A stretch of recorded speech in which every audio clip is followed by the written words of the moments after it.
Welcome to the show where money meets motivation. Let's dive into some fun ideas.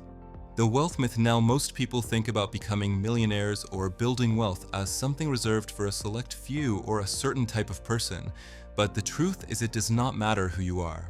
The question is what you want to be and how badly you want to get there. Today we are going to talk about a powerful yet simple strategy used by everyday millionaires to manage their finances and achieve extraordinary results. This strategy has been tried and tested and has stood the test of time and can work wonders for your financial life if you just stick with me for the next few minutes. So make sure to stay tuned till the end because I promise you will walk away with some valuable insights. The question is, are you ready? Let's go.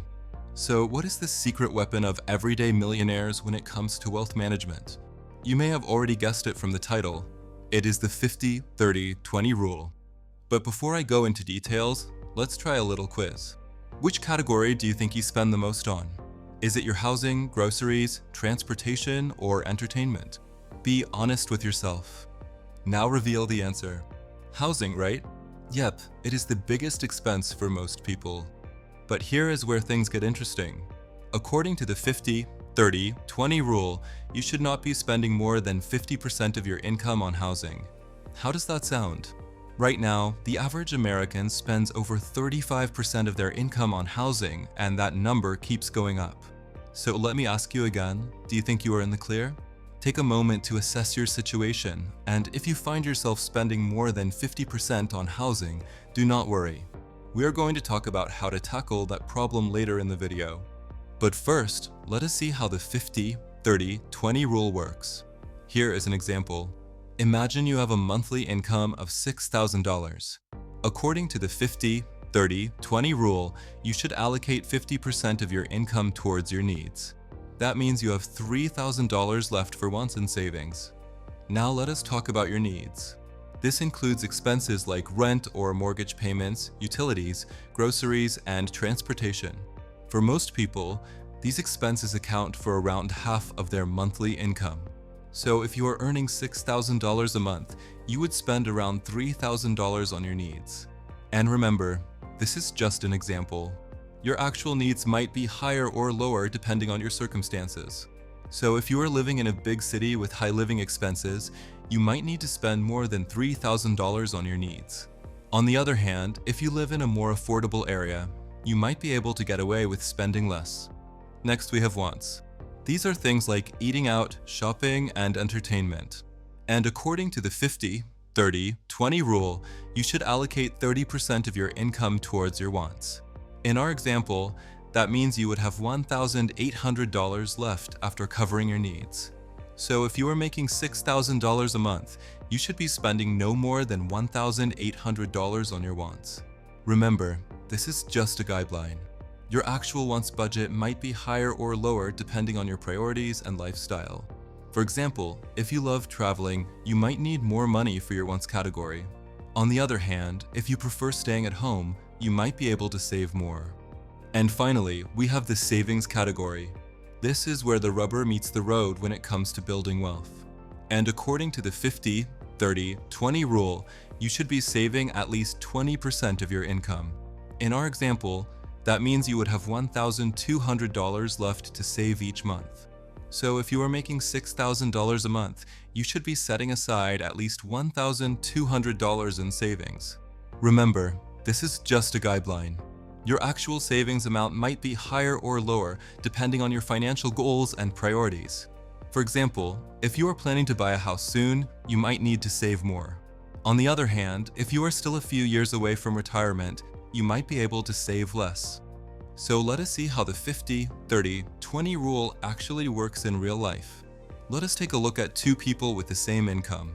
Both earn $6,000 per month. One person follows the 50-30-20 rule while the other does not. Let us call them Person A and Person B. Person A allocates 50% of their income towards their needs, 30% towards their wants, and 20% towards their savings. They diligently track their expenses and make sure they stay within their budget. Person B, on the other hand, does not follow the 50-30-20 rule. They spend whatever they want whenever they want without thinking about the consequences. After a few months, Person A has saved up $7,200 and invested it wisely. They have also paid off their debts and have a comfortable emergency fund. Person B, on the other hand, is struggling to make ends meet. They have high credit card debt and no savings to fall back on. When an unexpected expense pops up, they have to borrow money from friends or family. Let us fast forward a few years. Person A is financially secure and stress-free. They have a comfortable retirement plan and can afford to treat themselves occasionally without worrying about money. Person B, on the other hand, is still struggling to manage their finances. They are constantly stressed about money and feel like they are falling behind. The 50-30-20 rule is a powerful tool for achieving financial success. By following this simple guideline, you can ensure that you are spending money wisely, saving for the future, and staying on track to achieve your long-term goals. However, sometimes life can throw you a curveball. Unexpected expenses can pop up and derail your carefully crafted budget. Maybe your car breaks down or you need to take a trip to visit a sick family member. These situations can be stressful, and it is important to know how to handle them without derailing your financial goals. Let us say you are following the 50-30-20 rule and you are doing great. Then suddenly your car breaks down and you need to spend $500 on repairs. If you do not have an emergency fund, this expense can throw you off track. You might have to borrow money from friends or family or put it on a credit card. However, if you have an emergency fund, you can easily cover the cost without worrying about derailing your budget. An emergency fund is a safety net that can help you handle unexpected expenses without going into debt or dipping into your savings. Having an emergency fund can give you peace of mind knowing that you are prepared for whatever life throws your way. How much money do you really need in an emergency fund? Generally, experts recommend having 3 to 6 months' worth of living expenses saved in an emergency fund. This means that if you have an emergency and cannot work for a few months, you will have enough money to pay for your essential expenses like housing, food, and transportation. However, the amount of money you need in an emergency fund depends on your individual circumstances. If you have a stable job and a low risk of unemployment, you might be able to get away with having a smaller emergency fund. On the other hand, if you are in a high-risk industry or have dependents, you might need a larger emergency fund. Building an emergency fund takes time and discipline. Start by setting a savings goal. Determine how much money you need to feel comfortable and secure. Next, create a budget and identify areas where you can cut back and save more money. Automate your savings by setting up a direct deposit from your paycheck to your savings account. This will make it easier to save consistently without having to think about it too much. Finally, be patient and persistent. Building an emergency fund takes time, but the peace of mind it provides is worth it. Just keep making small changes and eventually you will reach your goal. Another thing that could knock you off track is losing your job. Losing a job can be a devastating experience that can have a significant impact on your financial stability. If you are the primary breadwinner in your household, suddenly losing your income can put a strain on your finances and cause you to make impulsive decisions to make ends meet. The emotional toll of losing a job can be overwhelming, leading to stress, anxiety, and even depression. In a moment of desperation, you might start raiding your savings and investments to cover your living expenses. You might sell your stocks at a loss or withdraw money from your retirement accounts early, which will result in penalties and taxes. You might even start maxing out your credit cards to pay for essentials like groceries and gas. All of these actions may seem like the only option in the moment, but they can have long-term consequences that can set you back financially. Instead, consider reaching out to your friends and family for support during this difficult time. They might be able to lend you money or help you find a new job. Also, do not be afraid to ask for help from government agencies or nonprofit organizations that offer financial assistance. They can help you navigate the unemployment system and provide you with resources to find a new job. Finally, do not lose hope. Losing a job is a setback, but it is not the end of the world. With the right mindset and support, you can bounce back and recover financially. Alright, so imagine you are young and just starting out your career. Maybe you are living in a shared apartment with roommates or have recently moved to a new city and are looking for your footing. Your income might be modest, but you have dreams and aspirations that require a little extra cash. You are eager to build wealth and secure your future, but you are not sure where to start. This is where the 50-30-20 rule can be a game changer. By allocating 50% of your income towards your needs, you will be able to cover the basics like rent, utilities, and food. This will give you peace of mind knowing that you have a roof over your head and food on the table. At the same time, you will still have 30% left over for your wants. This means you can still enjoy the things that bring you happiness, whether it is going out with friends, trying new restaurants, or taking vacations. However, instead of splurging on these things, you will need to be mindful of your spending and make smart choices. Look for deals and discounts, cook meals at home, and avoid impulse purchases. By being frugal in your spending, you will be able to save more money and invest in your future. Speaking of investing, this is where the 20 remaining can come into play. By investing your money wisely, you can make it grow and multiply over time. This does not mean you need to become a stock market expert or gamble in risky ventures. There are plenty of safe and reliable investment options available, especially with the rise of online platforms. These platforms allow you to invest in stocks, ETFs, and index funds with just a few clicks of a button. They also provide you with valuable information and tools to help you make informed investment decisions. One popular platform even offers fractional share investing, meaning you can invest in high-cost stocks without having to buy a whole share. This can be a great way to diversify your portfolio and reduce your risk. As a young person, it is crucial to start investing as early as possible. This is because of the power of compounding returns. The earlier you start, the more time your money has to grow and the greater the returns you can earn. By investing 20% of your income, you will be able to build a strong financial foundation for the future. This means you will have money saved up for emergencies, be able to afford a down payment on a house or car, and have enough to retire comfortably one day. There are many investment options available to you as a young person. One popular option is investing in stocks. Stocks represent ownership in a company. When you buy a stock, you are essentially buying a small piece of that company. Stocks have the potential to generate high returns over time, but it is important to remember that they also come with risks. The value of stocks can fluctuate widely, and you could potentially lose money. That is why it is important to do your research and only invest in companies that you trust and believe in long term. Another option is investing in ETFs and index funds.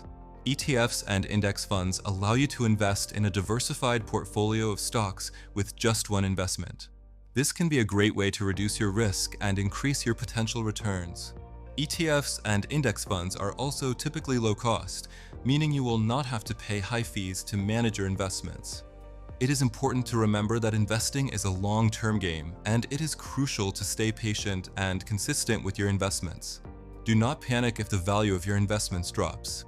Stay focused on your financial goals and keep investing regularly. You are just getting started and the future is bright. But now let us talk about one of the biggest financial challenges faced by young adults today: student loans. Student loans can be a burden that weighs heavily on one's ability to save and invest in their future, which can have long-term consequences for their financial well-being. High levels of student loan debt can limit the ability to make investments in properties or businesses, which can hinder the growth of one's net worth. It can also affect the ability to save for retirement, leading to a less comfortable retirement in the future. The emotional toll of carrying student loan debt can be significant, causing stress, anxiety, and even depression. It can also affect relationships and cause tension with family members. Fortunately, there are resources available to help with student loan debt, such as income-driven repayment plans, loan forgiveness programs, and refinancing options. If you find yourself in this situation, it is important to remember that you are not alone and there is help available. Taking proactive steps to manage your student loans can make a significant difference in your overall financial health and well-being. While it is important to manage your student loans effectively, it is equally important to prioritize your own well-being. Taking care of your mental and physical health should always come first. Remember that you are not defined by your student loans, and there is light at the end of the tunnel. Stay positive and keep working towards your financial goals. Alright, so let us chat about another group of people who can benefit greatly from the 50-30-20 rule: young parents. Raising children is expensive. From diapers and formula to clothes and toys, the costs can add up quickly. But as a parent, you know that there is no price tag on the joy that your kids bring into your life. That is why it is important to strike a balance between providing for your children and planning for your own financial future. Enter the 50-30-20 rule. By dedicating 50% of your income to your needs, you can ensure that your child has the basic necessities they need to thrive.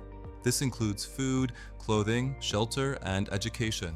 As a parent, you know that your child's well-being is of utmost importance. So by ensuring that their needs are met, you can rest easy knowing that they are taken care of. At the same time, it is important to remember that children also need to learn financial responsibility. Teaching them the importance of budgeting and saving can set them up for a lifetime of financial success. This can be as simple as giving them a small allowance and letting them make their own decisions about how to spend it. Of course, it is important to monitor their spending habits and provide guidance when needed. But allowing them to make their own mistakes and learn from them is crucial for their development. When it comes to your own needs, it is important to prioritize self-care. Taking care of yourself both physically and emotionally is crucial to being the best parent you can be. This means getting enough sleep, eating healthy foods, and making time for activities that you enjoy. It also means seeking support when needed and not being afraid to ask for help. Being a parent is challenging, and it is important to remember that you are not alone. Reaching out to other parents for support and advice can be invaluable. Whether it is sharing tips on how to save money or simply lending a listening ear, other parents can provide a valuable resource. Investing in your child's future is one of the most rewarding things you can do. Watching them grow and succeed is priceless. By following the 50-30-20 rule, you can ensure that you are providing for their needs while also planning for your own financial future. Remember that as a parent, you are not only responsible for raising a happy and healthy child, but also for instilling in them the values and skills they need to become financially independent. So start investing early, teach them good financial habits, and watch them grow into successful young adults. Thanks for watching. Do not forget to leave a comment below and tell us which category you spend the most on. Like and share this video if you found it helpful, and subscribe for more insightful content. Until next time, take care and best of luck in creating wealth.